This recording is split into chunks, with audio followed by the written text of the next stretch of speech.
Hello, my name's Ian, and I'm a passionate relationship counsellor and really interested in relationships of any kind, whether it be a relationship between a couple, whether it be a relationship between the family or a family member, or whether it be a relationship between a workmate or an extended family member, mother, father, brother, sister, cousin or uncle. I want to share with you tips week by week that may be helpful or may stimulate some thoughts. But any of those thoughts mean that you need to talk to somebody, please give me a call on 0434 355 446. And if you like, you can also look up my website, which is purposeforlife.com.au.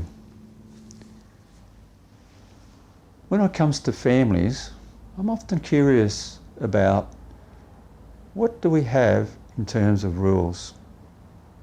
Do we have any rules for the family? What are the rules? Who makes the rules? What are the rules for changing the rules? What are the rules when the rules get broken? And what are the rules for breaking the rules and getting away with it? Now that's pretty heavy, but what I'm really looking at is if we have rules, then there's a certain amount of discipline. And if there's a certain amount of discipline, then there also has to be a certain amount of consequences. Now people sometimes think because you set boundaries in a relationship, whether it be in a family or between each other, that's not really appropriate or pleasant.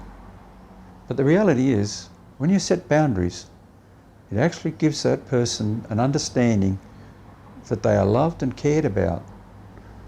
When the boundary says, I am only concerned about your health and safety, and crossing that boundary could mean that you're in peril and danger, and I love you too much to allow that to happen. So you have to be able to set the rules, but you also have to set the consequences if those rules are broken. And sometimes that might mean a family meeting. It depends on the age of the children, of course. Who's going to decide what are the rules? And maybe in a family meeting, you might be surprised at how many rules the children come up with. It might be about yelling too much in the household, using the inappropriate words, being out later than necessary, using technology late into the night or into these wee small hours. These could be some of the rules that need to be addressed. Who makes those rules is a very good question for the family. What are the rules for changing the rules? Who's going to change them? Do we set them in concrete and never change them? And what are the rules for the rules when they get broken? And lastly, what are the rules for breaking the rules and getting away with it? Just a few questions to ask. But what it means and what it's saying is by having rules, it gives people structure, it gives them a framework, and it gives them a certain amount of security and safety, which is always beneficial for a human. I mean, imagine if we all drove on the right-hand side of the road or never stopped at a stoplight. It'd be very, very cumbersome and difficult.